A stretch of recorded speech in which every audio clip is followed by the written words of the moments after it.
বাজারে যদি শাকসবজি মাছ মাংসের এত বেশি দাম হয় তাহলে আমাদের মতো মধ্যবিত্তরা কিভাবে সার্ভাইভ করবে বলুন তো। আসসালামু আলাইকুম, কেমন আছেন আপনারা সবাই? আশা করি সবাই অনেক বেশি ভালো আছেন। আজকে বাজারে গিয়েছিলাম এবং শাকসবজির দামে আগুনের মতো বন্যা বইছে। কি বললাম আমি এটা?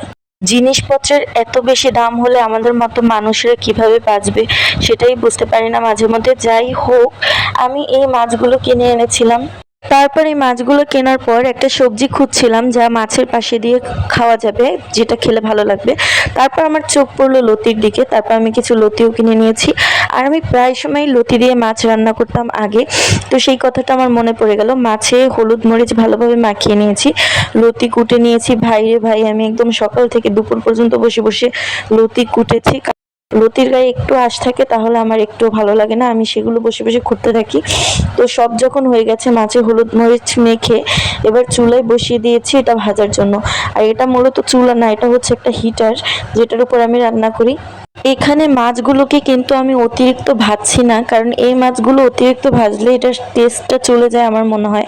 তো আমি এটাকে একটু কম ভাজবো। এই মাছগুলো থেকে আসলে ভাজার পর একটা ইলিশ মাছের মতো স্মেল আসে, তো এগুলো সেই মাছ। তারপর আমি মাছের তেলটাকে কড়াইয়ে দিয়ে দিলাম। আমার এই জায়গাটা পরিষ্কার করা খুবই দরকার যদি আমি রান্নার ভিডিও বানাই। এগুলো আসলে রান্নার তেল যেগুলো ছিটে ছিটে দেয়ালে লেগে আছে, এগুলো নিয়েও আমি একটা ক্রাফট ভিডিও অবশ্যই বানাবো রান্নাঘরটাকে সাজানোর জন্য, সেটা অবশ্যই দেখবেন। আর চুলায় আমি পেঁয়াজ, হলুদ মরিচ এগুলো দিয়ে দিয়েছি কিছু কাঁচামরিচ কুচিও। তারপর ঝোলটাকে একটু কষিয়ে তার মধ্যে কিন্তু আমি লতিগুলোকে দিয়ে দিয়েছি। অনেকে লতি রান্না করলে সেটা না ভর্তা ভর্তা হয়ে যায়, যেটা আমি একদমই খেতে পারি না। আমি লতি রান্না করলে সেটা আস্ত থাকতে হবে এবং গলাও ধরা যাবে না, তো আমি দুটোই ম্যানেজ করে রান্না করার চেষ্টা করি। তো আমি লতি দেওয়ার পর এবার যেহেতু এটা একটু চুলায় একটু হয়ে এসেছে সেদ্ধ, এবার আমি মাছগুলো দিয়ে দিচ্ছি। মাছগুলো আমি সব বসিয়ে দেওয়ার পর এটাকে আমি কিছুক্ষণ ঢেকে রাখবো। তারপর যখন হয়ে আসবে তখন আমি টমেটো আর ধনিয়া পাতা দিয়ে দিব চারিদিকে।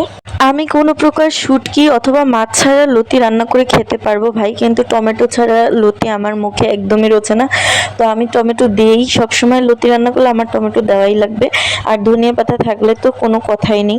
তো আমি আমার মনের মতো করে তরকারিটা রান্না করার পর একটু লেবু চিপে দিলাম তরকারিটাতে, যেটা আমার অভ্যাস। আমি কিছু না কিছু টক দেই, আবার না দিলেও চলে যেহেতু টমেটোটাও অনেকটা টক।